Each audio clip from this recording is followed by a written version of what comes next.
O carro elétrico vai dar certo? 10 anos em que a gente pode dizer que o carro elétrico voltou a ser testado com mais ênfase, que a gente tem mais produtos à venda, que as vendas começaram a aumentar, e ainda tem muito aquela dúvida: será que dessa vez vai? Bom, hoje o podcast Eletricar BR vai ser com o Vinícius Carrara. Vinícius, obrigado aqui pela presença, que é uma pessoa que se formou em engenheiro eletricista, se formou em engenharia elétrica, já começou a se especializar logo na largada em mobilidade elétrica e trabalhou justamente nos primeiros projetos aí que a gente pode dizer dessa nova era de carros elétricos, né, que foram lá na Europa. Então, Vinícius, obrigado aqui pela tua presença e conta um pouco como é que tudo começou, se apresenta. Perfeito. Primeiramente, muito obrigado, Matheus, pela oportunidade. Obrigado porque nós acreditamos muito nesse mercado, na transição energética, na importância disso para o desenvolvimento sustentável.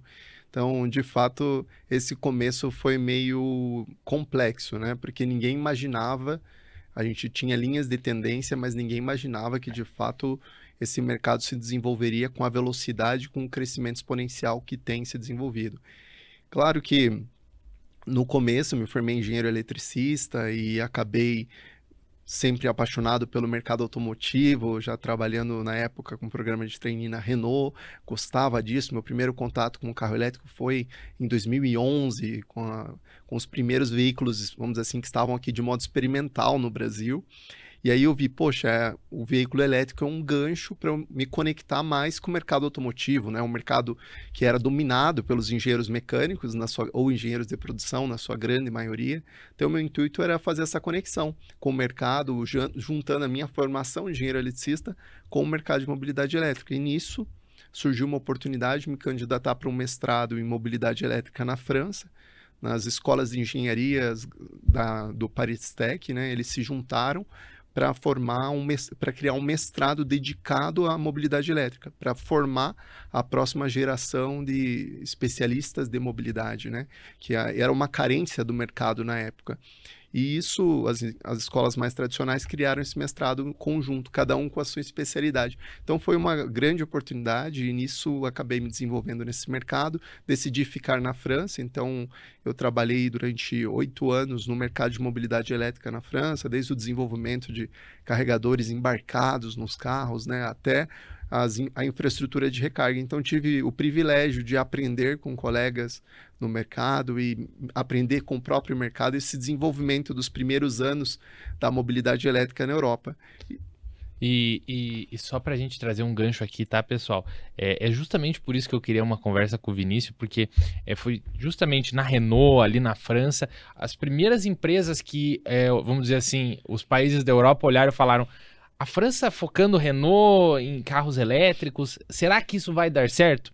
Né? Na época, a gente não tinha todos os projetos que a gente tem hoje, nem pelas marcas alemãs, nem por marcas italianas, né? Uhum. E foi na França que começou ali, digamos, dentro da Europa, até essa veia mais forte em eletrificação, né? E aí, só para a gente já trazer um gancho aqui, o Vinícius, hoje no Brasil, ele está como diretor de mobilidade na Livoltec, que é uma empresa que vai produzir carregadores no país, tá aqui dentro do Brasil. Então, é uma empresa que está vinculada com o mundo de carros elétricos e híbridos, com presença aqui no Brasil e que, bom, vai contar pra gente também se vai ter carregador na rua, se não vai ter carregador, se vai vender carregador AC para quem vai vender. Hoje são parceiros oficial da GWM, né? Sim. Mas vamos do início, né? Voltando àquele ponto que você começou. Então você se formou engenheiro eletricista. Exato. E, enfim, daí depois com esse mestrado, acabei tendo a oportunidade de trabalhar nesse mercado e eu percebi também o meu desejo de continuar desenvolvendo isso e voltando ao Brasil me permitiria trazer um pouco desse conhecimento já, vamos dizer assim, já mais estruturado na Europa e apoiar o crescimento no Brasil.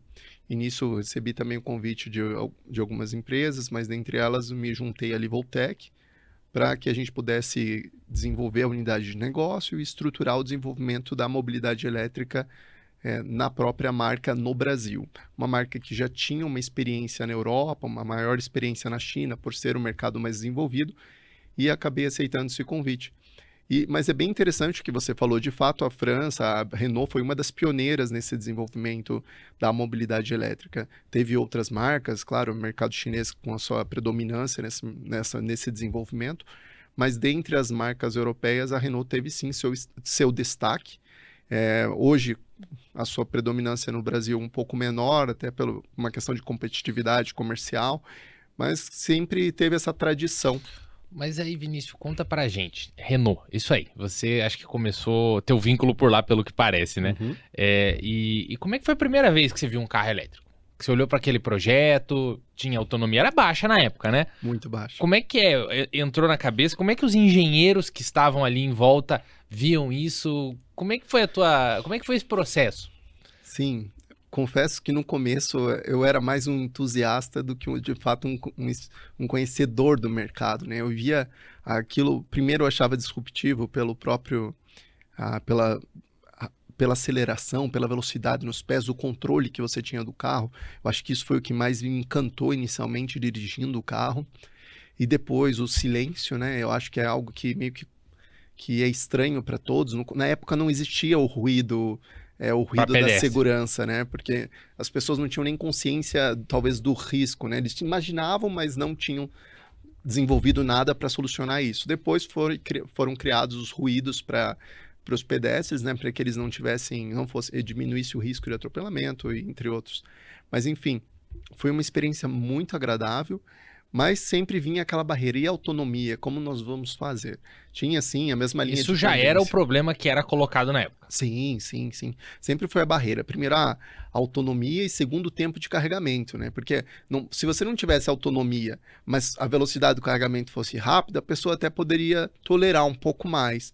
Mas aí, como a velocidade de carregamento, de recuperação dessa autonomia lenta e também uma autonomia baixa, então era assim um questionamento muito grande. Foram feitos estudos na Europa para tentar apoiar esse sentido e também sempre traziam que a bateria iria evoluir, né? E de fato evoluiu. Hoje nós vemos no mínimo 4 vezes ou 5 vezes maior do que a autonomia que a gente tinha há 8 anos atrás. Quanto que dava de autonomia esses carros, você lembra? Não tinham 100 km de autonomia, era algo bem baixo, assim, acho que era 22 kWh de bateria. E aí, a gente está falando aí de em torno de 5 km por quilowatt, que dá mais ou menos uns 100 km de autonomia. É bateria de carro híbrido hoje. Exato. Imagine. Tem, por exemplo, a Mini Cooper também, tem um carro elétrico deles que tinha antigamente 30 kWh, se não me engano, de bateria, que dava equivalente a uns 150 km aí de autonomia prática, né, do dia a dia da cidade. Claro que na estrada, dependendo do relevo, você consegue algumas melhorias. Mas é um exemplo prático de veículos elétricos que hoje já são superados em autonomia por veículos híbridos, plug-in, né? Então isso é bem interessante. E nessa época eu acabei aprendendo um pouco mais desse setor, começando a entender, até no mestrado eles mostravam, tinham doutorandos que estudavam a quilometragem média percorrida por dia de cada cidadão na França, para poder avaliar se de fato essa autonomia era uma necessidade ou não. E Sim. aí foi identificado que não era uma necessidade, que a média estava em 20 km por dia e com 100 km você poderia ir quase todos os dias da semana sem precisar carregar. Ou seja, você carregaria uma vez por semana o teu veículo. Daí começou a entender que talvez o tempo de recarga não seria tanto um problema se você carregasse à noite. Porém, se você precisasse fazer uma longa distância, estaria limitado. Né? Tudo isso foi sendo descoberto. Foi. O quanto as pessoas precisavam, o quanto precisava carregar, como ia carregar. Legal, né? Você pensar essa dinâmica, né? De, opa, apareceu o carro ali. Sim. Como é que eu ponho mais energia? Sim, com certeza. Você pensa no carregamento, eu sei que é um termo um pouco mais técnico, mas antigamente existe o carregador embarcado, né? Que ele antigamente...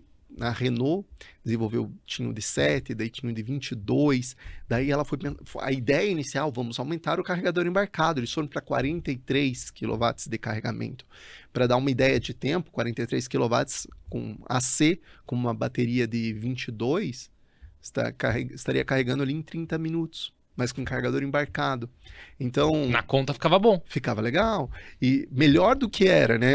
Comparado à gasolina, as pessoas sempre vão ter esse choque inicial, mas na conta já faria sentido. Daí eles pegaram, vamos fazer estudos do tempo de permanência nos postos tradicionais, postos de gasolina ou estações de serviço, como eles dizem lá. Daí eles perceberam que, na verdade, a média da parada era 30 minutos. Então, ter um carregamento em 30 minutos talvez atenderia a maior parte dos casos, né? Mas daí acabaram percebendo que no veículo em si você tem uma limitação de espaço. E por mais que a tecnologia de eletrônica de potência fosse se desenvolvendo para cada vez soluções mais eficientes, você tem uma limitação no veículo, né? Então, poxa, então vamos parar de crescer o carregador embarcado e vamos desenvolver um carregador externo. Foram os carregadores de corrente contínua. Aí começaram, que é o que a gente chama de carregadores rápidos e ultra rápidos. Mas, na verdade, tanto de 43 kW já era um carregador rápido. Até pra gente aproveitar esse teu gancho, né? O Vinícius tem a experiência muito lá na França, e a Renault, eu já li sobre isso, ela na época pensou em colocar os carregadores que hoje a gente chama de carregador AC, né? Que é o carregador lento que tem na tua casa, colocar 43 kW. Mas o que acontece? A gente chama de carregador embarcado, porque na prática o carregador tá no carro, né? Na tua casa você tem o wallbox, mas quem vai fazer o processo todo é o carregador do carro. E aí a Renault, na época, pensou, puxa, qual é o máximo que eu consigo na corrente alternada, né? Exato. E aí a ideia era que, por exemplo, hoje um carro carrega em 7, 11, eles queriam botar 43... E chegaram a colocar. Só que aí, conta pra gente, isso aí não foi uma coisa que funcionou muito, né? Como é que era isso lá na França? Então, esse é o problema da limitação, né? Porque você tem uma limitação de espaço no veículo e também de percepção de tecnologia. Quando você coloca a eletrônica de potência embarcada, ela vai estar sendo submetida a alto nível de vibração, a testes extremos, né? Você está com toda uma eletrônica em movimento constante. É uma peça a mais no carro, né? Exato, e que vai estar sendo submetida ao estresse do movimento, né? É muito mais simples você fazer um desenvolvimento de eletrônica de potência para um local que vai ficar, vamos dizer assim, parado, uma solução estacionária, né? Uma solução em movimento é mais complexa, logo, por consequência, mais cara. Então, eles começaram a perceber que existe uma maneira de talvez não ter que passar pelo carregador embarcado e meio que ir direto para a bateria. Porque o carregador embarcado, o que ele faz? Ele transforma a corrente alternada, que é a corrente da nossa tomada da casa, para corrente contínua, que é a corrente da bateria, que é o mesmo modelo de armazenamento tradicional, como baterias, pilhas, trabalham em corrente contínua. Então eles falaram, poxa, então se eu injetar em corrente contínua, eu não preciso passar pelo meu carregador embarcado. Então o que eu vou fazer? Eu vou pegar meu carregador embarcado, vou limitar ele a potências... Diminuo. Eu limito ele a 7, a 11, a Renault ainda, pela tradição, acabou mantendo até o 22, mas hoje a gente vê 22 talvez na Porsche Taycan, em alguns modelos específicos, na maioria na BYD é 6,6, 7, ou tem a Mini que eu acho que é 11, tem alguns veículos que é 11, então ali você tem hoje 90% do mercado que está em torno de 7 kW. Então você mostra, poxa, com 7 kW para uma bateria de 50, em 8 horas eu carrego ela, então em casa 100%, né? Mas a pessoa por dia vai estar, vamos estar rodando em média 30 km em kWh, a gente está falando de 6 kWh. 6 kWh é equivalente a 1 hora de recarga com carregador de 7. Então, na prática, eu preciso de 1 hora se eu carregar todo dia.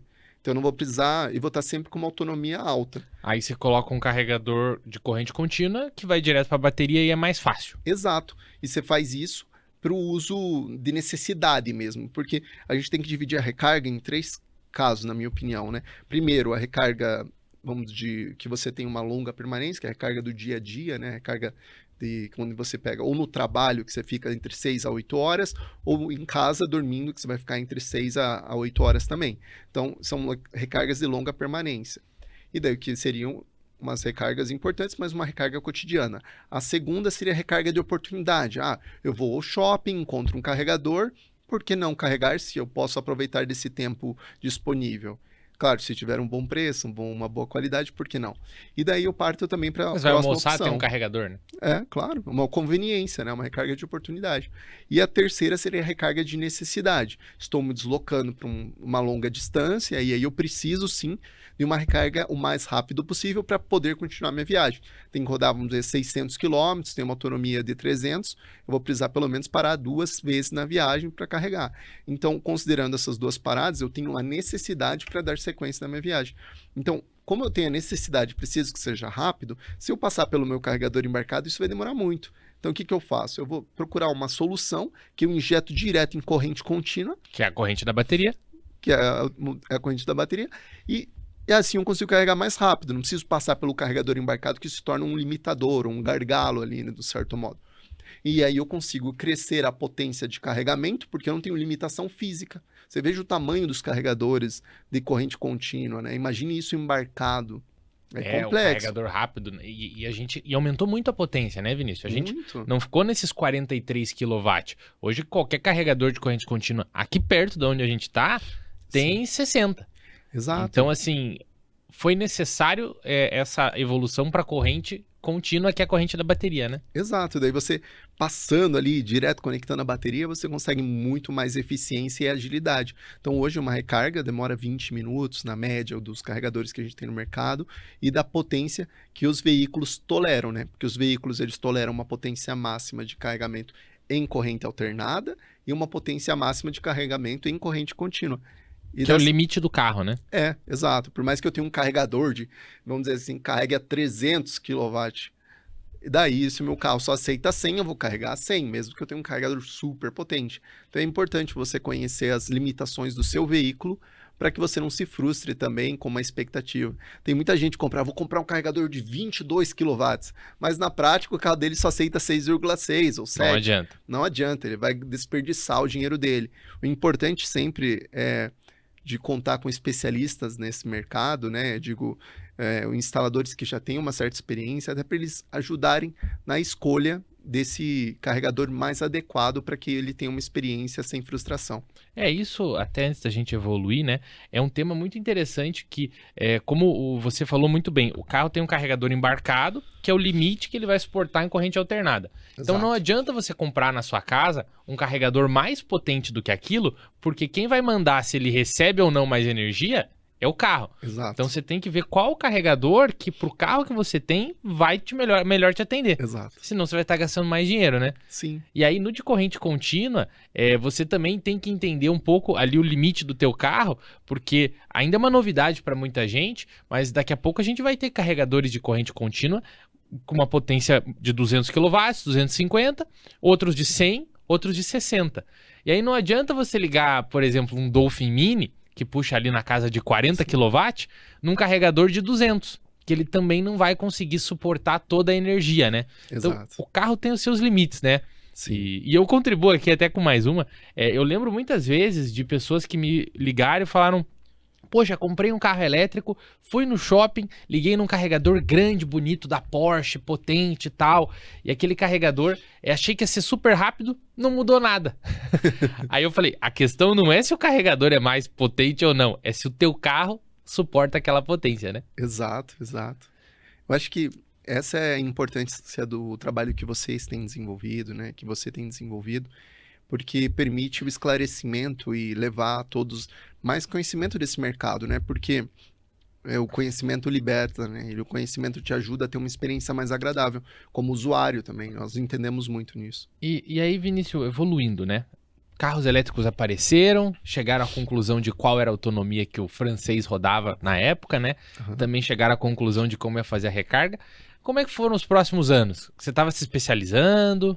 Sim, depois eu acabei migrando, né? Eu trabalhei na parte de infraestrutura, vamos dizer, interna ao veículo, depois eu acabei migrando para infraestrutura externa, com a tendência também do carregamento, daí eu acabei participando de projetos pioneiros do mercado, como a preparação de todas as concessionárias da Peugeot, DS, Citroën, Opel, eram 1.200 concessionárias na França, como vamos prepará-las para receber os carregadores nas concessionárias para poder vender os veículos.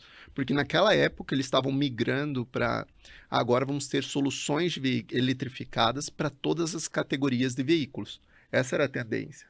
E com essa tendência, eles tinham que preparar as concessionárias para receber essa nova tecnologia. Então, foi um desafio bem interessante. Então, eu pude viver essa transição.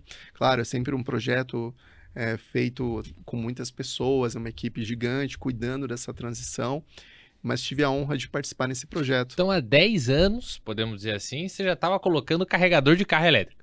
Eu acho que facilmente aí uns uns 7 anos, sim. Uns 7 anos. Sim, sim. E como é que foi essa criar? Porque hoje o Brasil, muita gente fala, não vou comprar um carro elétrico por não ter infraestrutura como eu queria que tivesse.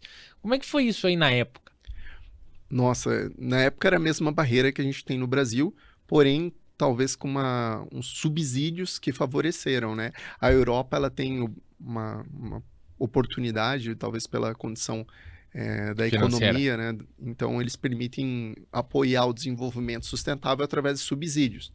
O Brasil é um pouco diferente, a gente acaba apoiando o desenvolvimento sustentável através do crédito, né? Então a gente fornece créditos com taxas melhores, programas do governo para fomentar o desenvolvimento local, produção local, entre outras soluções. Mas não dá para dar o dinheiro, né? Não consegue apoiar que nem eles faziam na Europa. Então, na Europa, por exemplo, você tinha um subsídio para a compra do veículo, porque existia na época uma diferença muito maior entre o veículo a combustão e o veículo elétrico. Então, como a gente apoia nessa transição? Foi criado um programa de subsídios para auxiliar a compra do veículo elétrico. E na sequência, também foi criado um programa para auxiliar o desenvolvimento da infraestrutura.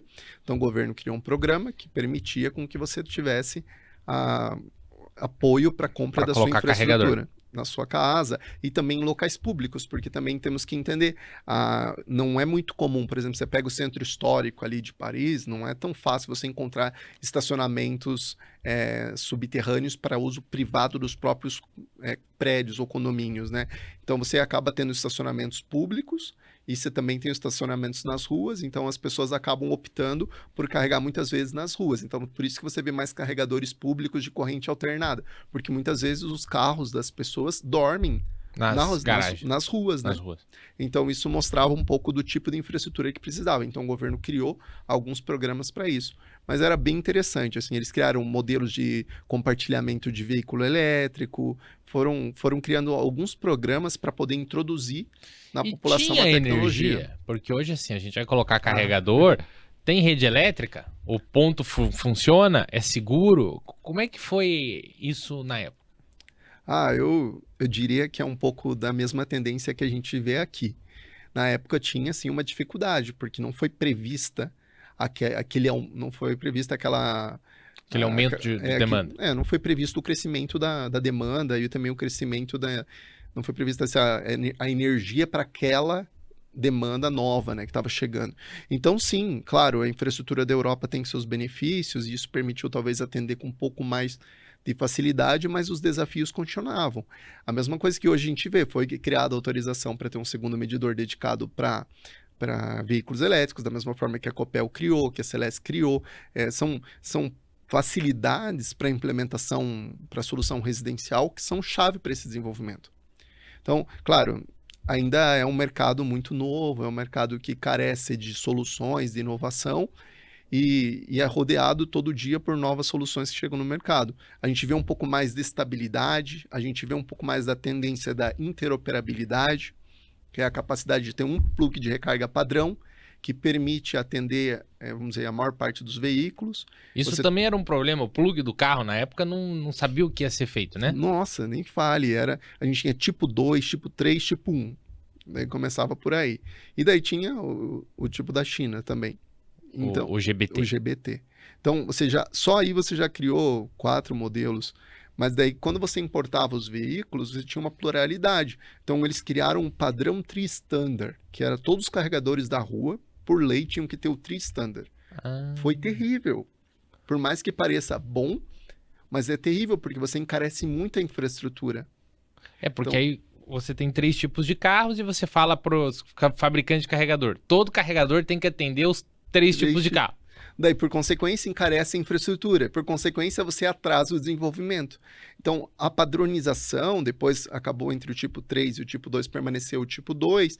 Depois, a Europa acabou definindo o padrão, que era o tipo 2 e o CCS2, que é o mesmo padrão que a gente tem aplicado no Brasil e que será provavelmente o padrão brasileiro oficial. Mas isso no Brasil ainda não existe uma lei que defina isso, mas claro, logo provavelmente virá, assim como foi na Europa. E a tendência é que, graças a essa padronização, permitiu que essa lei do tri-standard, que por mais que ela fosse difícil, ela era de um certo modo necessária, né? Então a gente tem que também entender esse lado. Mas hoje não é mais obrigatório. Mas a Europa chegou num padrão. Porque antigamente você precisava do CHAdeMO, você precisava do CCS e precisava do 43 kW AC da Renault. Claro que na casa da Renault, com um lobbying muito bem desenvolvido, facilitava ter essa lei que obrigasse para que eles tivesse o padrão Renault. Que tivesse o padrão Renault para que eles pudessem carregar 43. E também não era culpa da Renault, não é porque a Renault ela seguiu uma linha de desenvolvimento que ela achava que poderia ser uma boa linha. Mas no final ela acabou percebendo que o desenvolvimento da corrente contínua seria, de fato, a solução mais promissora para o longo prazo. Então, eles acabaram com muito também lobbying para a gente conseguir voltar para a solução que fazia mais sentido para o desenvolvimento do Brasil não, da Europa. Então, foi criado o padrão CCS2 como padrão europeu e o tipo 2 como padrão europeu. Isso favoreceu para que o custo da infraestrutura diminuísse e esse desafio fosse vencido para que pudéssemos ter muitos eletropostos, né, no país. Isso foi muito interessante. Ou seja, você chega num ponto em que você torna mais simples o carregador, porque você tem... É como a tomada nossa, né? A gente tem um padrão de tomada no Brasil, todo mundo fabrica o padrão de tomada. Então você chega num ponto que você está criando o carro elétrico, né? Nos tempos atuais, vamos dizer assim. E aí você chega num padrão de tomada também para reduzir o custo de criar carregador e colocar infra. É louca essa dinâmica, né? De você ter que, vamos dizer assim, trocar o pneu com o carro andando, né? Exatamente. Exatamente. E aí depois você já voltou pro Brasil? Como é que foi esse teu vínculo com o elétrico? Então, daí a partir, claro, depois de alguns anos trabalhando lá, eu tinha um desejo de voltar ao Brasil, até pela família e também por outras razões, de poder cooperar com o mercado. Claro que o lado familiar conta bastante, né? Eu já estava morando há um tempo lá, mas queria participar do desenvolvimento da mobilidade elétrica no Brasil. Eu via que essa experiência que eu tinha adquirido lá poderia cooperar, cada um com a sua porção, né? Mas nós cooperamos juntos para que esse mercado se desenvolva. Então, eu entendia que eu tinha uma porção para contribuir nesse mercado. Então, o meu intuito foi voltar ao Brasil, vim com uma parceria de uma empresa inicialmente, que me convidou para desenvolver o mercado dessa empresa no Brasil. E, na sequência, eu fui convidado pela Livoltec para assumir a área a unidade de negócio Brasil e desenvolver a mobilidade elétrica no Brasil através dessa marca, que é uma marca bem promissora, é uma marca do grupo Rexen, que está há 32 anos no mercado, que já tem presente em mais de 90 países, e no Brasil conta com... O vínculo é muito grande com o solar, você falou, né? Exato, exato. Porque a empresa, ela criou, o grupo Rexen, ele criou duas marcas no Brasil, né? Ele tem a Eletra, que é a marca de medidores de energia, que é um dos maiores fornecedores do mercado de medidores do Brasil, e também tem a marca de renováveis, que é a Livoltec, que trabalha com a parte de solar, a parte de armazenamento de energia e a parte de mobilidade elétrica. Só que o meu convite, claro, foi para focar na área de mobilidade elétrica, então eu vim ao Brasil para desenvolver esse mercado. E aí, me conta do Brasil, então, que aí eu acho que muita gente tá atenta, né? A gente sabe de algumas dores. Os carros no Brasil elétricos sempre foram mais caros, as vendas aumentaram principalmente com a chegada dos chineses mais competitivos. Sim. Hoje a gente tem uma demanda bem maior de carros, a gente tem vendas mensais bem mais expressivas, né? Sim. Na época você não vendia acho que 400, 500 carros por mês, hoje você vende de 100% elétrico mais de 3 mil carros, então Exato. Muda tudo. E você já tem, né, aquelas coisas. Você vai viajar, tem carregador, será que tem fila? Sim. E aí, você vai produzir carregador no Brasil? Você vai instalar? Como é que tá essa vertente hoje de quem tá do lado do balcão do carregador? Como é que tá isso? Perfeito. Hoje a Livoltec, ela se posiciona como um fabricante e também oferece soluções de recarga turnkey. Porém, a gente trabalha com parceiros de nível nacional, até parceiros que muitos dos seus espectadores já conhecem, dos seus seguidores já conhecem, e esses parceiros, eles vendem para o consumidor final as nossas soluções de carregamento e muitas vezes instalam também para os consumidores finais. Isso é muito importante para nós, né? A gente acredita na política de canal e a gente vê que ela é importante para o desenvolvimento do mercado.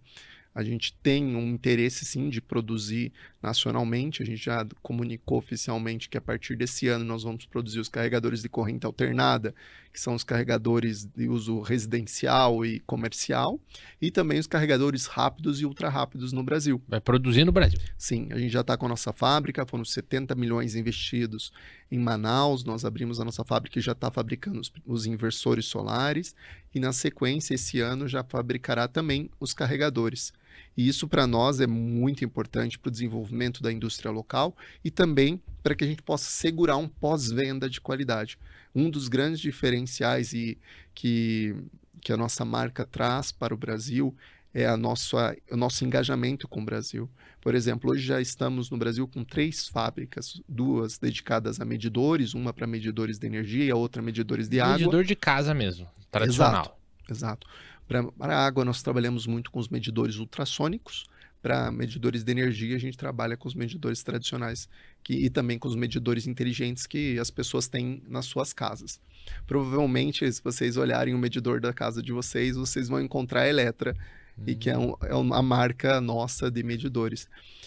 Então, mas na área da Arivotec, que é a fábrica que está em Manaus, nós desejamos fabricar esse ano, nós estamos estruturando a nossa fabricação para isso e temos um engajamento no pós-venda, porque a gente acredita que esse mercado ele só pode ser desenvolvido se nós tivermos um pós-venda eficiente. Não dá para o carregador parar de funcionar, né? Exato. Por exemplo, você vê hoje no mercado muitos importadores, né? E eu diria, o que nos diferencia é que nós não somos importadores. Nós importamos, claro, mas nós somos fabricantes.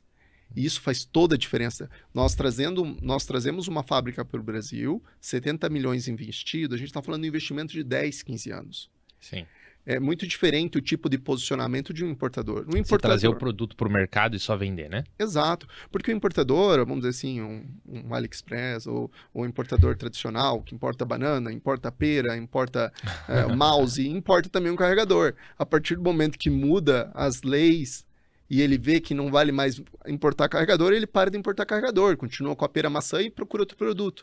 Mas aí, aqueles que compraram dos importadores não vão poder garantir um pós-venda no longo prazo. E isso é muito ruim para o mercado, porque o pós-venda é chave para que a gente possa falar numa solução com uma vida longa no mercado, né? Então a gente entende isso e por isso que as pessoas podem contar com a Livoltec, porque hoje nós contamos já com 5 centros técnicos comerciais regionais. Um em Curitiba, um em São Paulo, um em Belo Horizonte, um em Fortaleza e um em Manaus. Isso já mostra a nossa capilaridade técnica para apoiar os nossos parceiros e os nossos clientes finais, né? Claro que também, somando a isso, nós temos os nossos parceiros via política de canal, que também são vamos dizer, as autorizadas, que já dão esse serviço de pós-venda também de nível nacional. Então, nós acreditamos muito nesse mercado, desenvolvemos uma estratégia ancorada nesse alicerce do pós-venda e também com produtos de qualidade com um bom preço. Por sermos também de um grupo chinês, a gente consegue ter esse bom preço para o cliente final, para que a mobilidade possa se desenvolver. A gente entende que o mercado precisa de um preço competitivo, mas também com uma qualidade significativa para que ele tenha uma boa experiência. Mas aí, vamos lá, me conta, eu acho que o pessoal tem muito essa dúvida e eu acho que é aqui que você pode abrir, né, um pouco disso. O carregador de casa. Muitas pessoas já colocaram carregadores, tiveram dificuldades ali na parte de instalação, ou o carregador deu algum tipo de falha e deu problema, ou você precisa achar um jeito de você conectar o carregador para fazer uma cobrança num prédio. Como é que é esse teu carregador? Como é que é fazer um carregador? Como é que é, assim, você evitar essas falhas? Porque é muito frustrante, né? Você chegar num lugar para carregar, você sabe que tem o ponto e o ponto não funcionar, né? Como é que é você fazer essa fabricação, essa composição da parte interna? Como é que dá essa linha? Eu acho que a gente sabe, a gente compra o carro, às vezes o carro vem com o carregador, né? Mas eu acho que existe uma dúvida muito grande, né? Sobre como fazer isso se tornar algo que não te incomode, né? Que realmente funcione. Como é que é estar do lado de quem fabrica? Como é que é isso? Bom, eu acho que isso é uma das qualidades dos chineses, né? Eles são muito práticos. Então, eles gostam de ser rápidos e de ser flexíveis para entender o que o mercado de fato precisa. Então, eu acho que essa foi uma das grandes qualidades que fez com que o mercado chinês se desenvolvesse no mundo inteiro. E nisso nasce também os pontos principais para o desenvolvimento do produto. Então, acho que o primeiro seria focar no que o cliente precisa. o que ele precisa e que ele tenha condições de pagar o que ele precisa. Então, a gente precisa de um preço competitivo. Primeiro ponto. Concordo. Segundo ponto, que tenha robustez, qualidade, para que esse preço competitivo, somado a uma robustez, possa encontrar um bom equilíbrio nessa balança comercial. E depois, somado a isso, a inovação, a inteligência. Por exemplo, foi uma das atitudes que a gente tomou quando a gente decidiu desenvolver essa unidade de negócio, foi, no Brasil, todos os nossos produtos são inteligentes. A gente não trabalha com carregador que não comunica. Então, esse foi um grande diferencial. Por quê? Então, todo teu carregador tem ali um sistema para você poder monitorar. Exato. Isso é muito importante. Por exemplo, deu um problema no seu carregador, em 5 minutos, no nosso WhatsApp, você já consegue ter um atendente. E isso faz toda a diferença, porque no momento que tem um problema, eu consigo me conectar no seu carregador à distância, e se for uma solução rápida, eu já consigo resolver. Caso não seja rápido, aí a gente tem um programa de avaliação de pós-venda que vai substituir o seu carregador no período da garantia. E caso não esteja no período da garantia, a gente vai fazer uma avaliação através das nossas autorizadas para que seja substituído o seu produto ou oferecido um valor para poder, vamos dizer assim, corrigir o problema. E isso de uma forma simples, e esse é o nosso objetivo, né? Então, acho que o fato dele ser inteligente permite com que a gente possa atender condomínios para fazer a gestão do consumo, para evitar brigas internas de, eu pagando a energia do meu vizinho, para evitar problemas de gestão energética. Como é que eu faço? Porque meu condomínio tem uma limitação de energia. Como é que eu vou agregar uma potência maior e como é que eu vou saber que meu condomínio vai aguentar? Nossos carregadores são inteligentes, comunicam com o medidor externo, que podem priorizar a carga do condomínio e só dedicar a diferença para os carregadores. Dessa forma, eu não afeto ou eu minimizo o impacto da introdução dessas cargas, utilizando a energia ociosa no período noturno, por exemplo. Já que você entrou, vamos trazer esse tema aqui esmiuçado, porque eu acho que quem escuta quer entender disso, isso é uma demanda. Preciso instalar um carregador, deu briga com o síndico, como é que eu ponho, como é que faz essa cobrança, como é que cada um paga o seu, como é que não dá discussão, como é que faz isso de forma segura? Você fabrica carregadores, Sim. Você vive isso e pelo que você está me falando, você tem solução. Como Sim. é que faz, Vinícius? Bom, vamos lá, eu acho que existem agora no cenário algumas dificuldades, né? Existe o Corpo de Bombeiros que está assim, avaliando as questões de segurança, com a introdução dos veículos elétricos nos condomínios e o carregamento nos condomínios. Existem alguns pontos técnicos que estão sendo observados. Eu acho que isso tem sido, infelizmente, um freio para o desenvolvimento das soluções de recarga no condomínio. Uhum. Por mais que já tenha sido provado que os carros elétricos são mais seguros do que os carros a combustão, e que as infraestruturas de recarga, se bem instalada, não traz risco para o condomínio. Sim. Então, já existem essas provas. Já foi avaliado isso, porém, nós temos que respeitar o trabalho do Corpo de Bombeiros e eles têm a avaliação deles, por mais que, às vezes, a inovação e as leis e a segurança não mandem necessariamente na mesma velocidade, elas são importantes e elas devem ser respeitadas. Então, esse é um ponto, sim, a ser observado. Tá. De um ponto de vista de tecnologia, hoje a tecnologia do veículo elétrico é muito segura.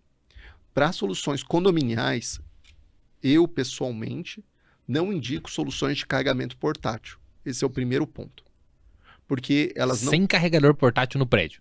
Para mim, esse é um ponto inicial. Tá. O carregamento portátil não foi feito para uso em ambientes coletivos. Tá. Esse é um ponto. Condomínio é um ambiente coletivo. Ambientes coletivos precisam de soluções pensadas no coletivo. Sim. Então, primeiro, os carregadores têm que ser inteligentes. Tá. Conectados. Eles têm que ser capazes de ser conectados e gerenciados. Por quê? Porque aí você consegue adicionar um gerenciador de potência, um balanceador de potência ou de energia, que vai fazer essa gestão energética do seu condomínio, dedicando somente a diferença que é a energia disponível para os carregadores, priorizando as cargas do próprio condomínio. Eu tenho uma visão pessoal como engenheiro, que não conecto carregadores no medidor de uso pessoal. Essa é uma visão... Não é para pôr no do apartamento, da Não, unidade. eu não aconselho Não isso. aconselho. E além, eu não estou sozinho com essa visão, né? A gente tinha no começo alguns pioneiros que defendiam que isso não era a melhor solução, principalmente para condomínios já existentes, né? Quando você tem um condomínio novo, que foi projetado dessa maneira, que essa carga já foi contemplada na prumada principal, É diferente. aí é diferente. Mas a gente está falando de casos onde nós estamos falando de retrofit, que é o caso mais difícil. Condomínios que já existem e que precisam fazer essa Prédio adequação. Exato. Nesse caso, a gente vai precisar de um balanceador, vai precisar que os carregadores não sejam portáteis, sejam inteligentes, Para poder gerenciar tudo. para poder gerenciar tudo. O carregador portátil não pode ser gerenciável, ele não é gerenciável com soluções coletivas. Além do que, as tomadas não foram previstas para aquele tipo de uso, entre outros problemas que eu prefiro não citar nesse Sim. momento. Mas, resumo, tem que ser inteligente, tem que ser carregador modelo de fixação mural, aquele modelo tradicional, o carregador, o que o pessoal chama de wall box, mas e também tem que ter o balanceador de energia. E esse balanceador de energia vai comunicar com os carregadores e vai, com um medidor auxiliar, verificar a energia consumida pelo prédio. Então vamos lá. Coloquei carregadores inteligentes no meu prédio, coloquei um balanceador para, imagino, balancear a carga de cada um deles. Exato. E aí tem um outro sistema que vai fazer uma conta ali de quanto foi consumido cada um para eu cobrar. E como é que é isso? Eu ponho um software, Vinícius? Eu ponho um aparelho físico? O que eu faço? Então, esse balanceador ele vai focar em um dos problemas, que primeiro é o problema energético. Tá. Então, esse balanceador permite com que nessa gestão de energia. O segundo problema é a questão de como eu vou... Já que eu não estou conectando meu medidor individual, estou colocando talvez o meu medidor coletivo, como eu faço para verificar o consumo individualizado? Tá. Então, aí, cada carregador já tem o seu medidor integrado. Ele já vem com os nossos, pelo menos, ele já vem com o medidor integrado, que é um medidor inteligente, que já tem um nível de precisão muito relevante, que permite com que a gente consiga proteger todos os usuários que não têm carro elétrico, para que eles não paguem a conta de quem tem. E esse valor que é consumido pode ser pago no ato da recarga via um cartão de crédito registrado, e esse valor que é recebido através daquela transação, ele é enviado depois através de um repasse da empresa que está gerenciando aqueles carregadores para o condomínio, solução 1, ou solução 2, você faz uma medição mensal e faz o débito no próprio boleto condominial. Tá. Então existem essas soluções, existem empresas que já oferecem esse tipo de gestão, mas a minha opinião é que essas soluções devem ser implantadas de maneira coletiva, com contratos que vão guiar toda essa implementação. Não dá para cada um, eu quero instalar o meu, normalmente quero instalar o que eles ganharam das próprias montadoras, e infelizmente algumas montadoras não têm oferecido carregadores inteligentes, e isso acaba indo contra esse movimento de soluções coletivas para ambientes coletivos. Então, enfim. Tá, e deixa eu trazer isso aqui para um plano mais assim, vamos resolver, plano prático. Porque senão Sim. a gente senta na mesa da reunião de condomínio e, enfim, carregadores conectados inteligentes. Aí eu coloco um balanceador que ele vai fazer o trabalho de controlar se o prédio tem energia para os apartamentos, energia para os carregadores, ninguém vai receber energia ali que não existe, né? Exato. E aí eu faço o que nessa ponta? Eu coloco um software que vai conversar com os carregadores para eu poder, vamos dizer, na tela lá do administrador do prédio, ter esse software e mostrar, ó, carregador A consumiu tanto, carregador B consumiu tanto.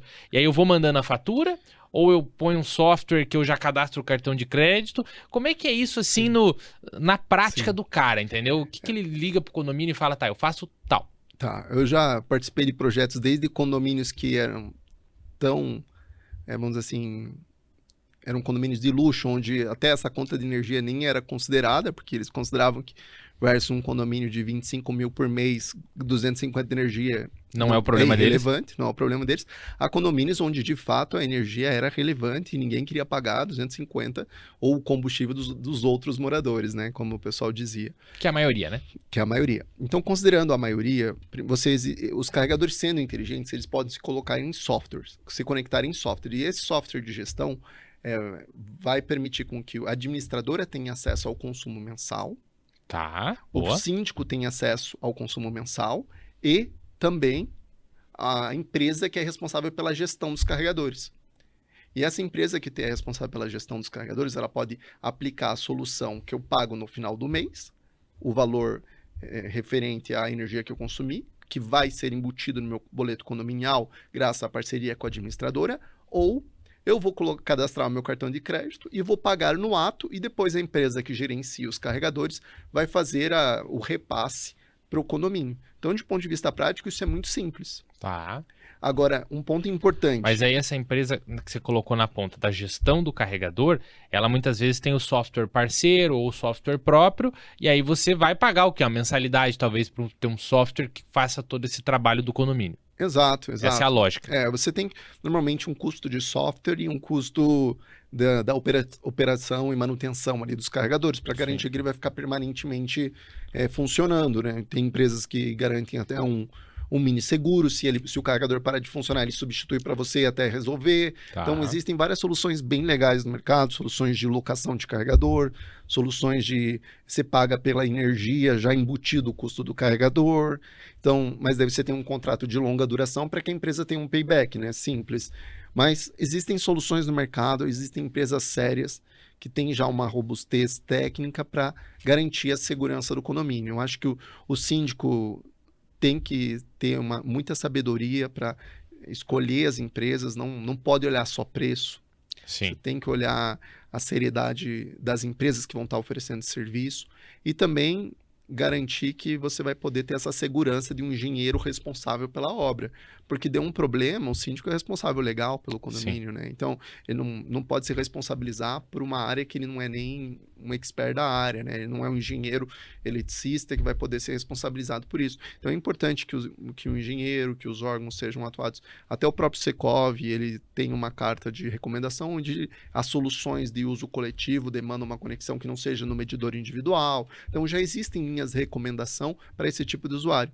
E o bom que a Livoltec consegue oferecer um pacote de soluções completo, desde o carregador doméstico, residencial, até o carregador rápido, ultra rápido das estradas, ou dos próprios ônibus ou veículos pesados. Então, existem empresas sérias no mercado, cuidar com a compra do AliExpress ou compras de importação, de importadoras que não têm um engajamento de longo prazo com o pós-venda e claro, sempre com especialistas, empresas sérias no mercado, para auxiliar nesses primeiros passos.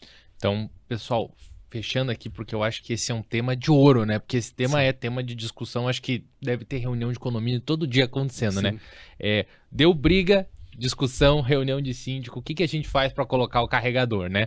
Existem as normas de segurança do carregador, seguir cabeamento, instalação, tudo isso previsto. Existem os carregadores adequados para os veículos e que, como o Vinícius aqui mesmo sugeriu, são carregadores conectados, porque aí você consegue ter um monitoramento deles. Aí você coloca um balanceador de carga para conseguir equilibrar a energia, para não ir energia para os carregadores e tirar do apartamento e não ficar uma situação que está pedindo mais energia do que o prédio aguenta. E aí, para fazer uma equação mais segura, você tem uma empresa de recarga que faça ali tem um software de gerenciamento que monitora o carregador que é conectado. Exato. Para você ver quanto o carregador cobrou, para você poder depois repassar para os condôminos, seja ali através de um cartão de crédito que está cadastrado, seja no boleto da fatura de cada um, já que você tem a medição individualizada, né?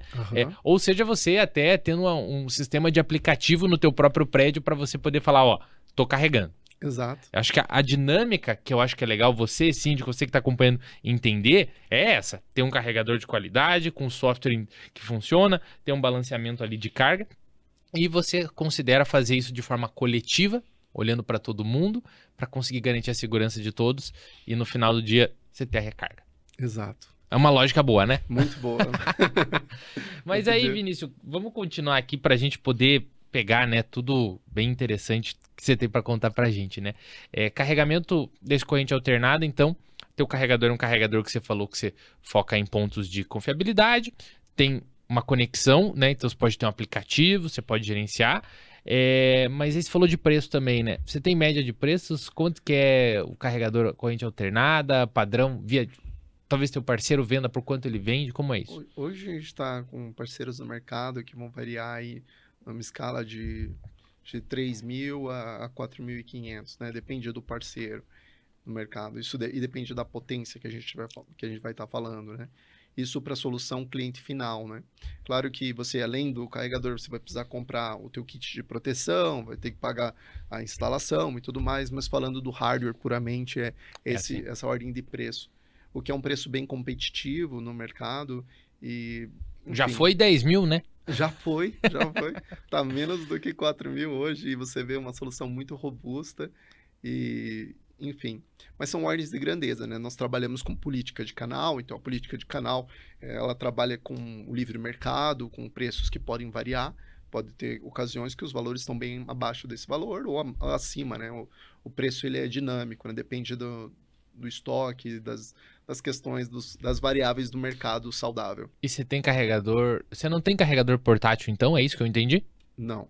A gente Tá. foi uma decisão pessoal mesmo. Eu participei do desenvolvimento de carregadores portáteis no passado. Eu vejo ele como uma solução muito interessante, mas uma solução para uso emergencial ou uso, vamos dizer, ocasional. Por exemplo, eu estou em deslocamento para uma casa de fazenda e nesse hotel que eu vou ficar não tem, eu vou precisar fazer uma recarga eventual de urgência, porque eu não tenho. Então eu vejo como uma recarga de emergência. Essa é a minha visão pessoal. Como padrão não é legal, né? Eu não gosto, porque eu acho que tem algumas variáveis nessa experiência que são dificilmente controladas. Por exemplo, você pega uma instalação que não foi feita dedicada para o uso do carregador, então ela não tem um cabeamento dedicado, ela não vai seguir a 17019, que é a norma. Parte dentro da parede, né? Esse cabeamento que muita gente... Não é só trocar tomada, né? Exato. Não adianta só pegar um cabeamento que já é existente, colocar uma tomada de 20 amperes e achar que agora eu posso carregar meu carro. Não é bem assim. E daí o que acontece? Não colocou um disjuntor de uso específico, um DR para proteger, eventualmente um DPS. Então, esses pontos são importantes, um cabeamento com vamos dizer, a espessura, a grossura dedicada, que é necessária para esse tipo de carregamento, e daí colocar uma tomada. Para você ter ideia, na Europa a gente usa o que a gente chama de tomada para uso de carregadores, é uma tomada reforçada. Olha só. Não é essa tomada de 20 amperes. Pensa, uma tomada de 20 amperes, qual é a carga que ela tem maior? No secador de cabelo.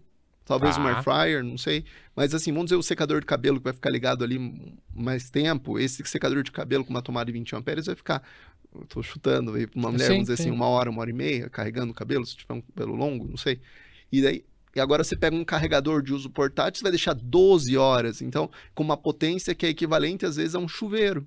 Sim. Então você pega um chuveiro, deixa ligado em 12 horas. E veja, o próprio chuveiro não é conectado em tomada, ele é conectado com um conector cerâmico dedicado. Então, o tipo de uso não é adequado para um uso de recarga em tomadas domésticas que não são reforçadas.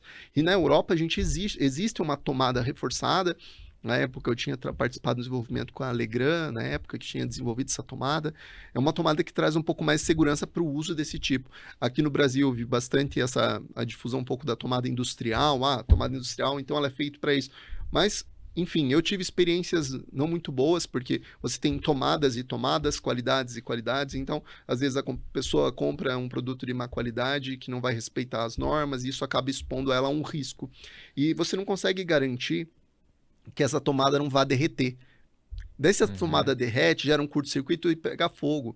Uma má instalação pode fazer com que, que o ressecamento contínuo por causa do uso desse carregador faça com que no momento, depois desse ressecamento, essa tomada derreta, daí gera um curto-circuito e gera um incêndio. Coisa que não aconteceria num carregador bem instalado. Carregador bem instalado e um carregador wallbox, vamos dizer assim. A questão não é o portátil em si, né? É tudo que envolve como ele vai ser instalado, exato, se é só pôr na tomada, quanto ele puxa, como é que tá por trás da tomada. Exato. Que você só pôr o portátil, às vezes, induz a pessoa a só colocar o portátil. Exato. E quando você coloca um carregador mais preparado, você faz um processo mais seguro como um todo, né? Exato. E isso é melhor. E daí se diminui os riscos, né? Porque o portátil, ele tem uma esfera, assim, um conjunto de decisões técnicas para que ele seja seguro, que não é tão simples. E quando você fala de um carregamento via wallbox, ele é muito mais fácil. Sim, então, claro, ele é muito mais...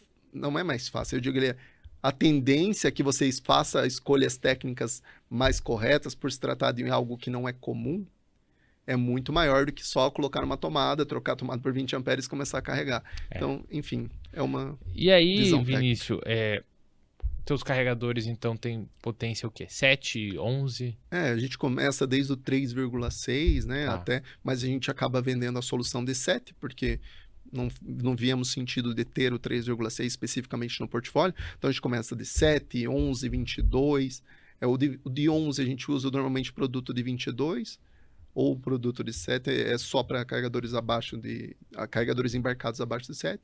O de 11 a gente vende a solução de 22, porque os nossos preços são tão competitivos que a diferença entre o 11 e o de 22 era muito pequena. E o de Justifica 22 já atende pegar o de 11. 22, né? Justifica. Mesmo que ele vá carregar em 11, é porque o nosso preço é bem competitivo mesmo. Até porque o de 7 é uma instalação mais simples. Sim. O de 22, você já chega numa instalação que quando o cara tá disposto, já justifica deixar preparado para um de 22 e não de 11 só, né? Exato. E o custo não é uma diferença que era justificável. E o fato da gente diminuir o nível, a quantidade de referências dos carregadores AC permite com que a gente facilite a nossa gestão do estoque e, com isso, preços mais competitivos, né? Porque se eu tenho 10 referências, minha gestão de estoque tem que ser muito mais complexa e, por consequência, eu tenho um custo maior. Então, quando eu diminuo as referências, porque eu entendo que 90% do mercado carrega em até 7 kW, então eu trago a maioria de 7 e depois uma percentual de 22 kW que atende os de 11 e os de 22. Então, essa foi a estratégia na época. É uma estratégia que é bem comum no mercado, muitos usam, tá? Não é algo... Não Sim, inventei a roda, não. Não, até pela precificação, né? Eu acompanho carregadores e a gente vê, né? Vale a pena o cara comprar um de 7. Se ele for gastar mais, já vale a pena ir pro 22. Exato. Mas aí eu quero perguntar pra você agora do que eu acho que é, vamos dizer assim, a pergunta de ouro, o gargalo, que é o carregador rápido, é a Sim. infra. Eu vou perguntar isso daqui a um minuto, eu só quero, antes, pessoal, aqui fazer um agradecimento, tá? Primeiro a tua presença, primeiro por você estar aqui, e também eu quero fazer um agradecimento aqui ao pessoal do estúdio BG9 Entretenimento, que aqui em Curitiba é o meu parceiro e é o nosso parceiro pra gente conseguir estar aqui nesse estúdio que é bonito, né? É muito bonito. É legal, então eu quero agradecer o pessoal, aqui em Curitiba é uma boa dica para pessoal de vídeos, aqui a parte de estúdio e gravação, então fica o meu recado. E agora sim, eu quero perguntar do ouro do carregador.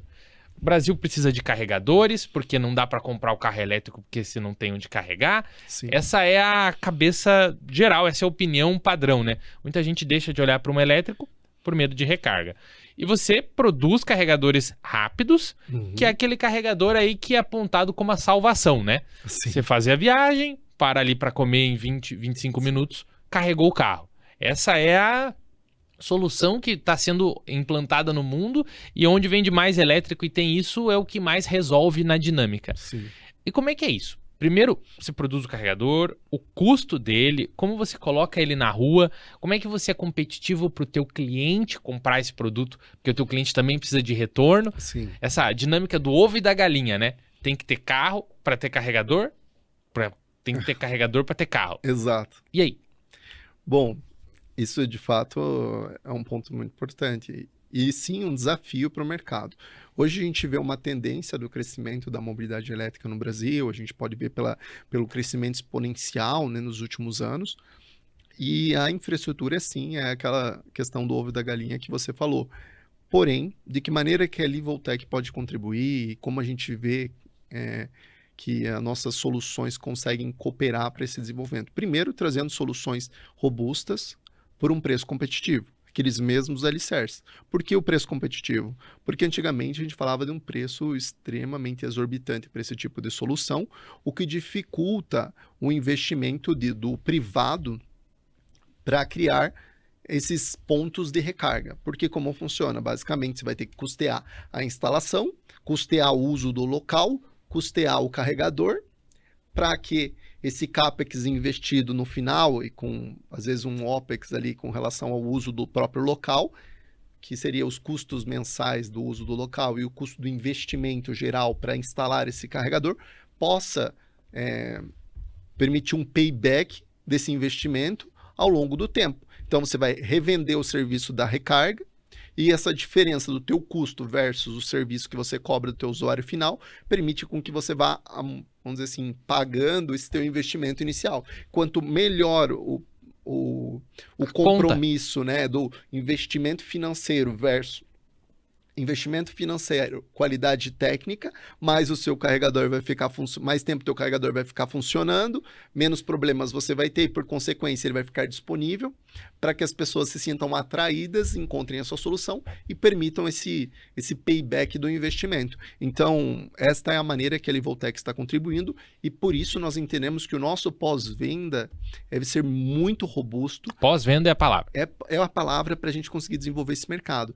E para que a gente possa garantir que os carregadores, pelo menos da Livoltec, possam estar operando o máximo do tempo possível. Claro que nenhuma empresa, né, todos temos defeitos, ninguém é perfeito. Defeitos, a gente tem que trabalhar, a gente entende que é uma construção, um amadurecimento tecnológico nesse ramo é uma construção, então nós também reconhecemos que temos sim coisas para melhorar, e isso é algo que a gente tem trabalhado. Claro, com um pós-venda cada vez mais eficiente, a gente vai aprimorando isso e traduzindo essas melhorias de um nível nacional, né, para que todos os nossos produtos usufruam da evolução. Trazendo essa conta assim, né, numa maneira mais assim direta ao ponto e até te trazendo uma pergunta depois, houve um dia que o carregador rápido hoje, que a empresa de instalação de pontos de recarga paga 80, 100 mil reais, ele custou 300, 400 mil, né? Exato. Então essa é uma primeira etapa que hoje os preços mudaram, os custos mudaram.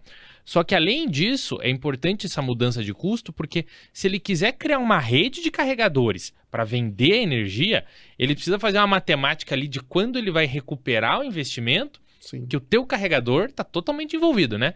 Se o teu carregador for muito caro, ele não consegue o retorno do investimento tão cedo e ele não coloca o carregador. Exato. E aí a gente fala de pós-vendas, mas isso não é uma visão, pessoal, de marketing, mas isso é uma visão de que se você está colocando um carregador na rua, pagando como dono da empresa, e o carregador funciona, o teu investimento, ele retorna. Se ele dá um problema e você tem que comprar outro carregador, você mata todo o modelo de negócio. Com certeza. Então, eu acho que é aqui que eu te faço as principais perguntas, né?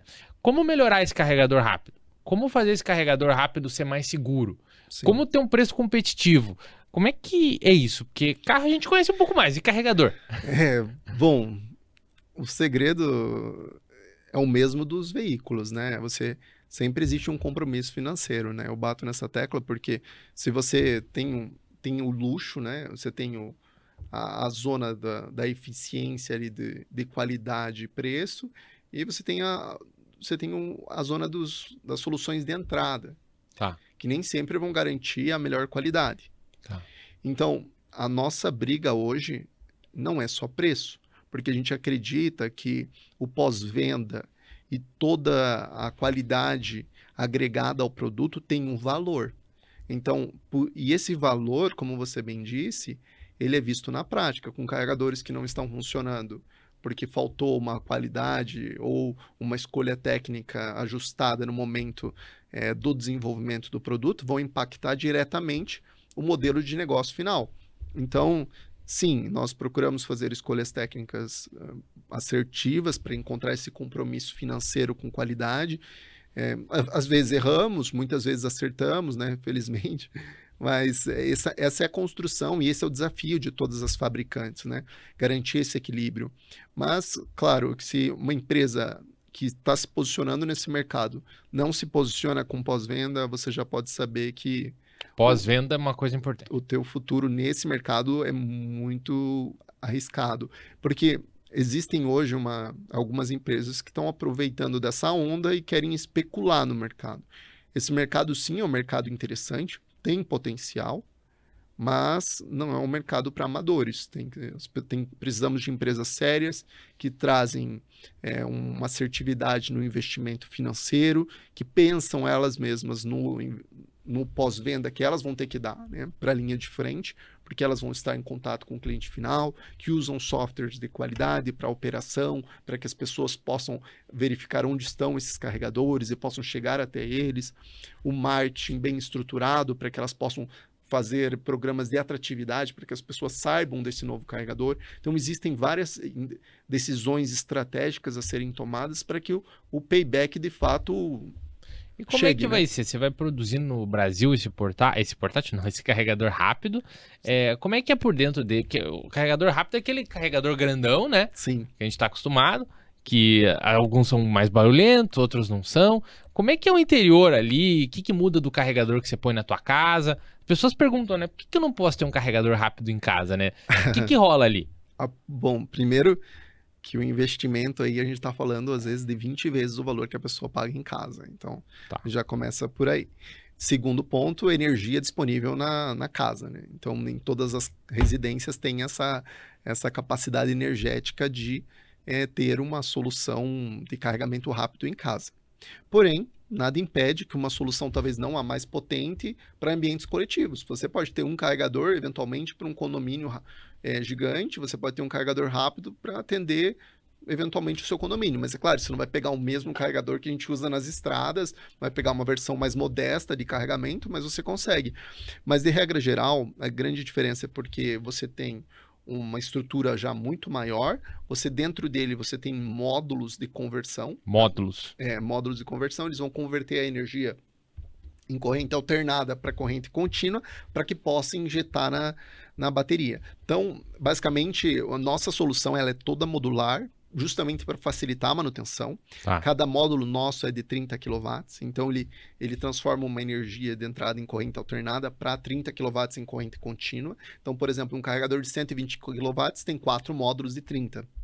Então, é como se fossem 4 gavetas dentro daquela estrutura metálica que fazem essa conversão. Em paralelo disso, você tem alguns contatores, que são aqueles relés para abertura e fechamento para você gerenciar ali. Tem um cérebro que vai fazer a gestão de como você usa esses módulos, como você distribui para os 2 plugs, e você tem as proteções elétricas e os próprios barramentos, né, que vão permitir, e os cabos de recarga que vão ser conectados nos veículos.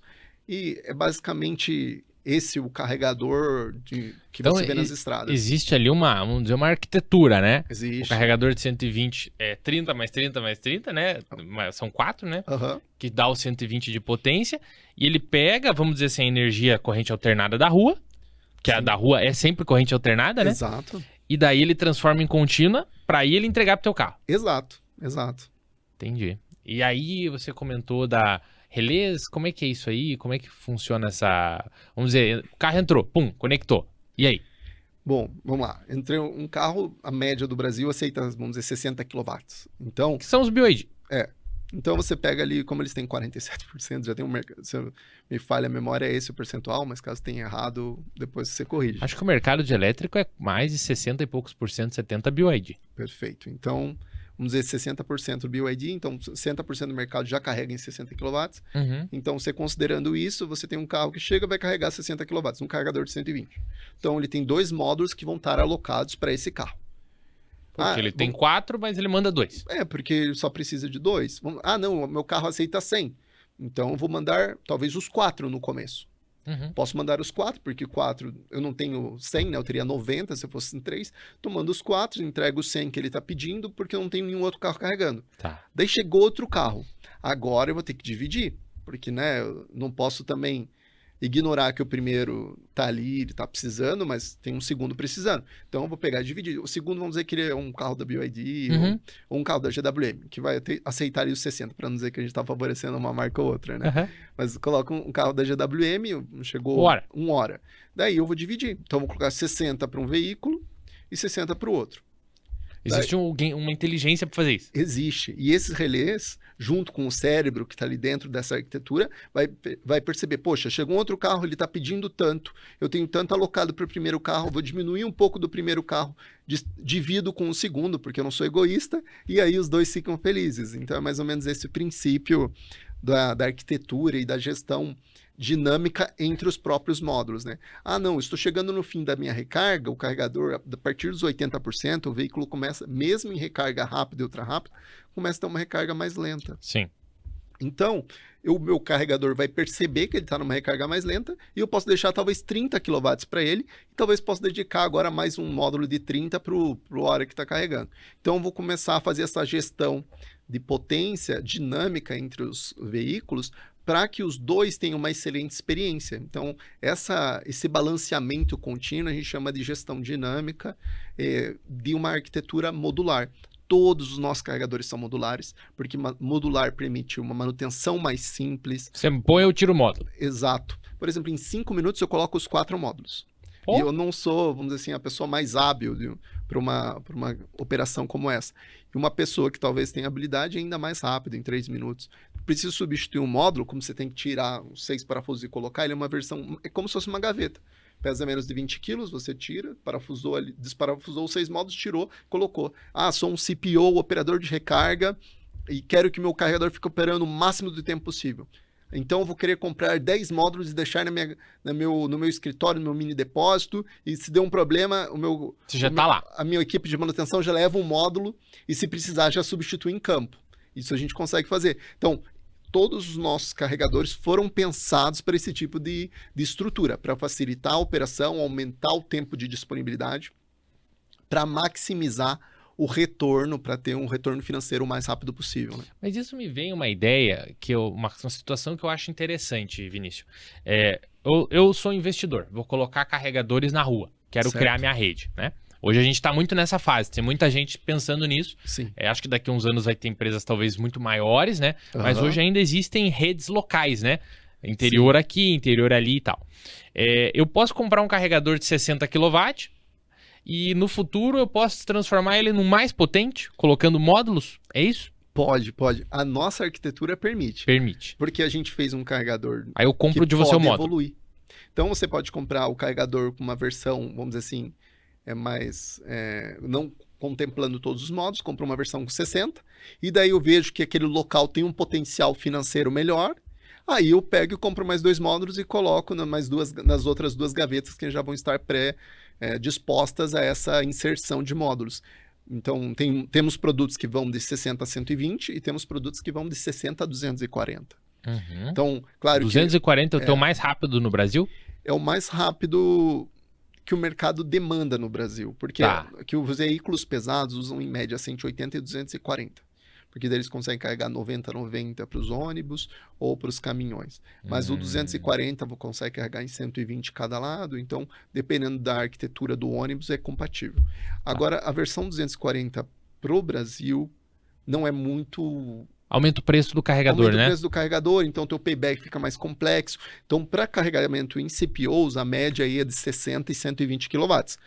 Porque a gente não sabe fazer mais potente, a gente sabe. A gente tem uma solução de 1.4 mega para carregamento, né? Opa! Então, a gente consegue chegar em velocidades muito altas. Tem os carregadores agora no novo lançamento de 1 mega, a gente consegue também. Porém, tudo custa.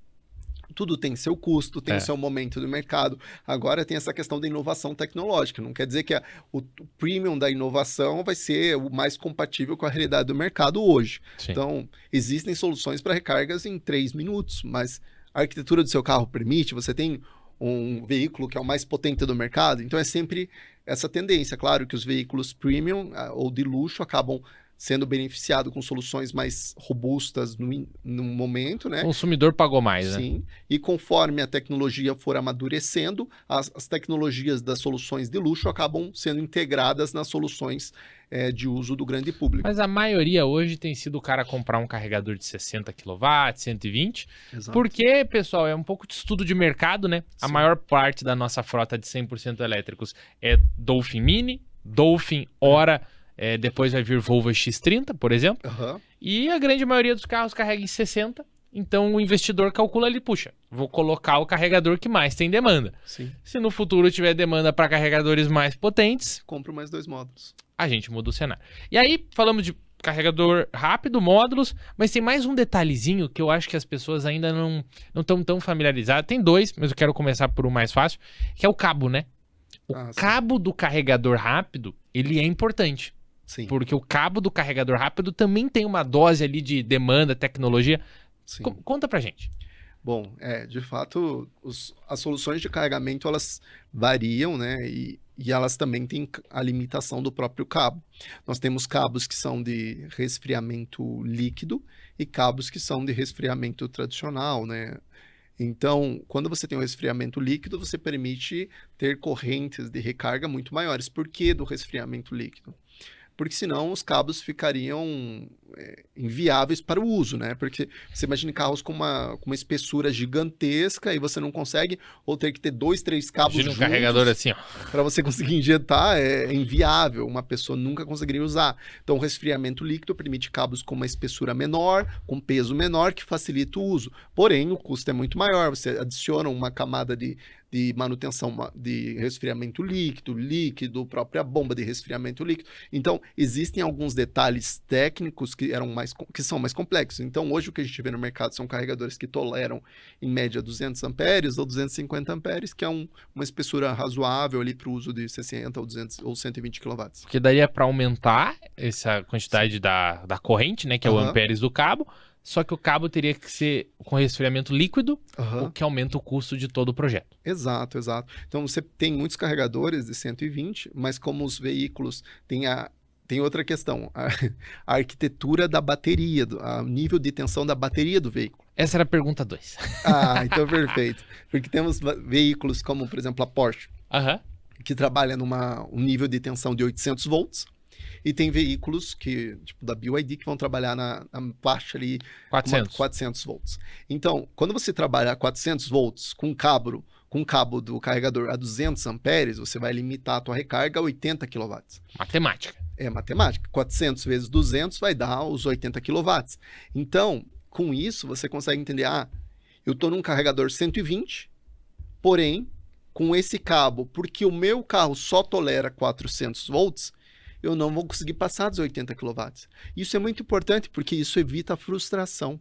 A pessoa vê, poxa, 120 kW, mas daí chega lá, o carro dela é um carro que tem uma arquitetura de 400 volts, então, que não vai permitir, daí o carro dela tolera até 100, mas daí o cabo tem uma limitação de 200, isso pode acontecer. Então, ele tem que entender que existem algumas limitações técnicas que viabilizam economicamente ter vários carregadores, mas que geram algumas limitações ou compromissos, né, técnicos. Porque daí a pessoa pode ficar revoltada, falar, poxa, não carrega o meu carro na velocidade que eu queria. Mas, por outro lado, essa escolha técnica, talvez um pouco mais modesta, permitiu que aquele carregador tivesse ali. Senão ele ia custar muito mais e não ia estar ali. Exato. Não, mas na Europa tem. Mas não esqueça que na Europa tem um histórico de subsídios que permitiu com que soluções super potentes foram implementadas. E o carro mais vendido da Europa é o Tesla, que suporta essa potência, né? Exato. Que não é o nosso caso. Não é o nosso caso. Então, a gente tem que entender que aqui é um movimento do privado que tem feito com que CPOs, né, como os Charge Point Operators, operadores de pontos de recarga, funcione. Então, a gente tem que respeitar que o mercado tem que fazer compromissos financeiros, mesmo que isso custe talvez 5 minutos ou 10 minutos na tua experiência de recarga. Por enquanto. Para viabilizar essa grande escala. Claro que com o mercado avançando, a gente com o retorno financeiro chegando, com múltiplos pontos aumentando a capilaridade dos pontos de recarga, isso a gente vai conseguir talvez fazer um upgrade de tecnologia.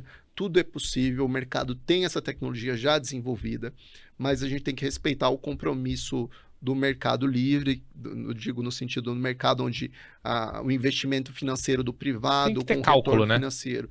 Isso é um compromisso, a mesma forma que nós fazemos compromissos técnicos no desenvolvimento de carregadores, os operadores de recarga fazem compromissos técnico-financeiros na distribuição, na criação dos eletropostos, né? Mas aí eu te faço uma pergunta agora, um momento um pouquinho de engenharia, porque eu já falei sobre esses temas algumas vezes, mas não é tão fácil. E aí eu te pergunto como seria a forma mais simples de você explicar tanto essa fórmula de potência, que envolve a recarga, como essa questão do carro ter, o BYD tem 400 volts, o Taycan tem da Porsche 800, um carro híbrido leve tem 48 volts de tensão, né? Que é arquitetura elétrica. Como é que você definiria isso nessa dinâmica da potência do carregador? Como é que você traria um exemplo assim? Bom, deixa eu pensar. Porque não é... Porque a fórmula da potência envolve a tensão... E a corrente, mas... Então, potência é igual a tensão vezes corrente, fazendo uma matemática simples. Então, se eu trabalho, vamos dizer, com um cabo que suporta 200 amperes, com uma tensão de bateria a 400 volts, então eu faço 400 volts vezes 200 amperes, eu vou chegar nos 80 quilowatts.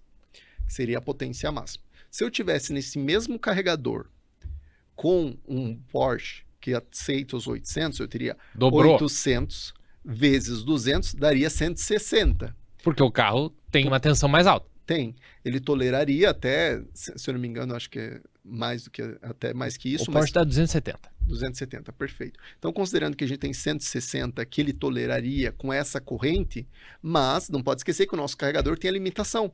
Então, a gente tem que avaliar o cabo, a gente tem que avaliar o carregador e a gente tem que avaliar a tensão da bateria. Mas no final do dia, a lógica que eu quero trazer aqui é que igual o carregador de casa. Não é 7 kW por acaso, né? É Exato. Porque é uma corrente com a tensão que geralmente é 220, Exato. que dá o 7, né? Exato. Hoje a gente vai falar em 220 vezes 32 amperes, que vai dar equivalente a isso. Até os 7 kW, o 7.4, 7.3, existem várias potências. Na prática, os bioidiesel acho que carregam a 6,6. Mas, de um ponto de vista de tensão e corrente, seria 220 vezes ali a tua corrente 32 amperes, né? E vai assim até o carregador rápido, né? É o mesmo A princípio. gente esquece, mas vai. Porque o Exato. carro tem 400, com 200 de cabo. Claro que tem que ver se Sim. o carregador entrega tudo isso, né? Aí dá a potência.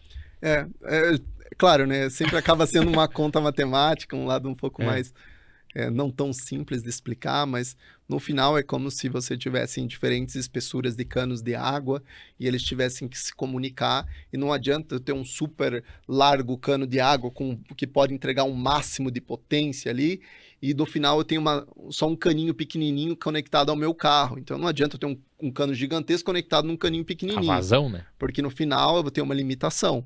Agora, se eu tenho um cano que é médio, que eu tenho um cabo que seria um cano médio também, com um carro que aceita cano médio, eu vou ter o mundo perfeito. Mas esses elementos de junção ali, quando eles têm algumas limitações, a gente tem que entender essas limitações para não gerar frustração, porque o mais importante é diminuir a frustração do usuário para que ele não fique revoltado com a experiência. Isso é um tempo de adequação, né, e de conhecimento. Porque quando você vai comprar o carro, é muito comum, né?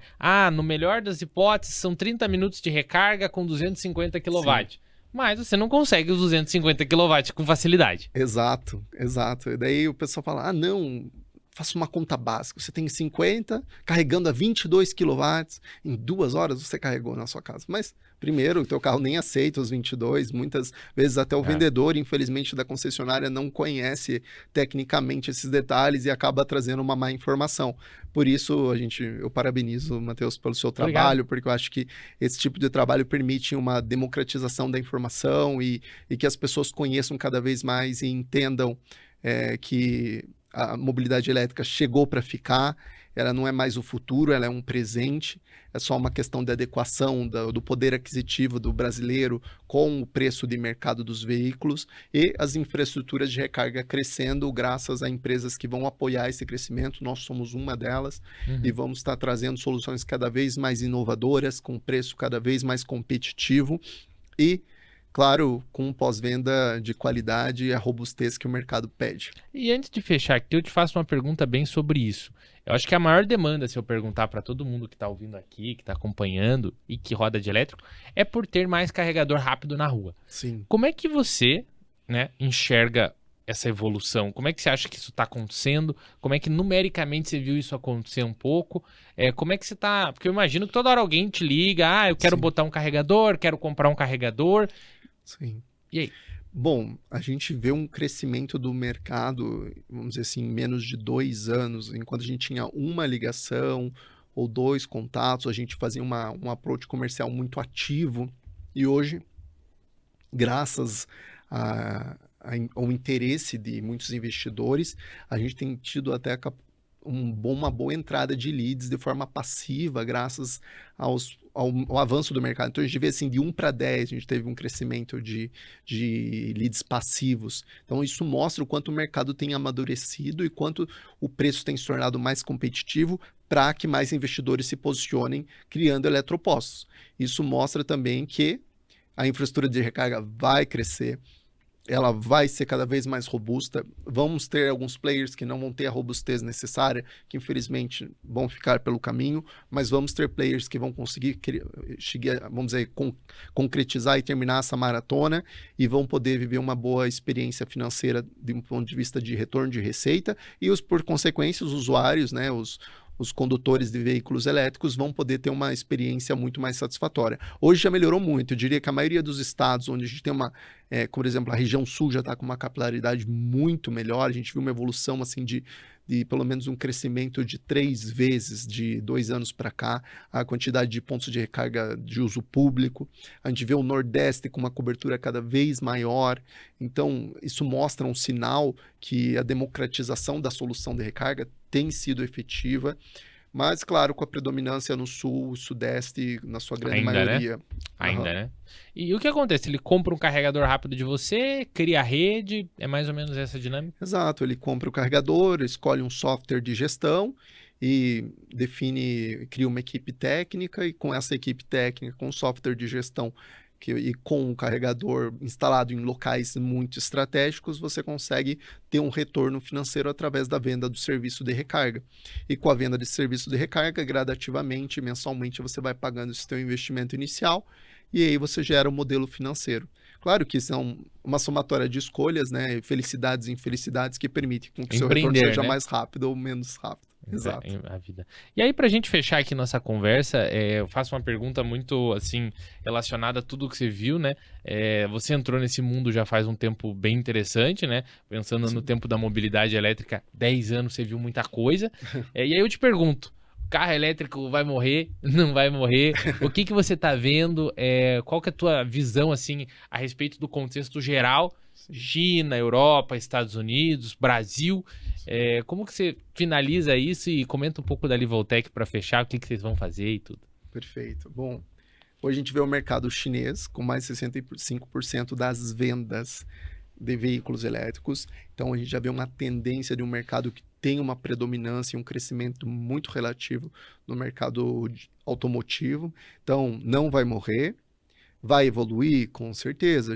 A evolução tecnológica das baterias, por mais que a gente tenha atingido padrões já muito satisfatórios, ainda existe abertura para evolução.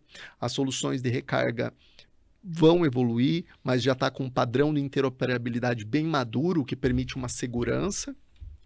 E então chegou para ficar, não é mais um futuro, é um presente. O mercado de veículos elétricos vai só aumentar no Brasil.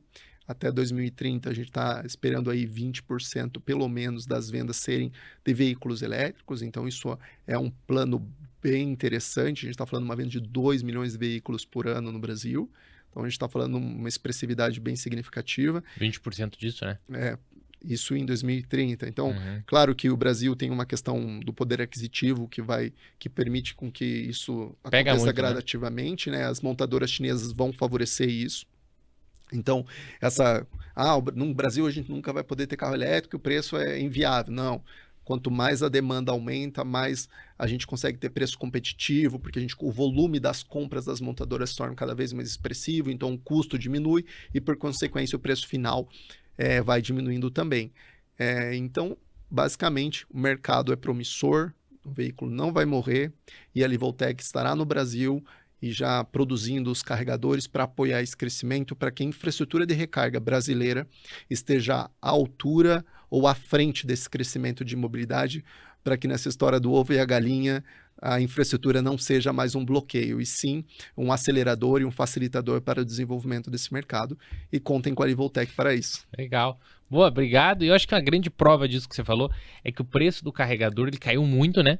Sim. O preço do carregador, 10 anos para cá, como eu falei, o carregador que hoje custa 80 mil, 100 mil, ele custava 400, né?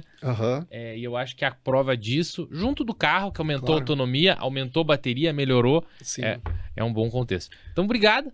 Obrigado você. Obrigado pela presença. Eu quis trazer o Vinícius aqui, pessoal, justamente porque, como ele bem comentou, a Livotech é uma empresa que vai ter produção nacional, que vai ter aí capilaridade e que vai ser uma das que a gente está acompanhando no mundo de carregadores. Eu já tive contato com carregadores dos de casa, de corrente alternada e com os carregadores rápidos, e é muito interessante a gente ver do outro lado da bancada, né, como é que está essa questão de preços, como é que está essa questão de a infraestrutura evoluindo e os modelos de negócio que tudo isso envolve, né? Com certeza. Então, obrigado aqui pela conversa. Esse aqui foi o podcast Electricar BR, que, bom, como vocês sabem, a ideia é sempre trazer um pouco de carro, mas nessa nossa pegada dos pormenores que envolvem infraestrutura, recarga, Sim. esse mundo de energia. Então, obrigado a todo mundo que sempre acompanhou. Lembrando que agora você pode acompanhar os nossos cortes no Instagram, no Electricar BR Podcast.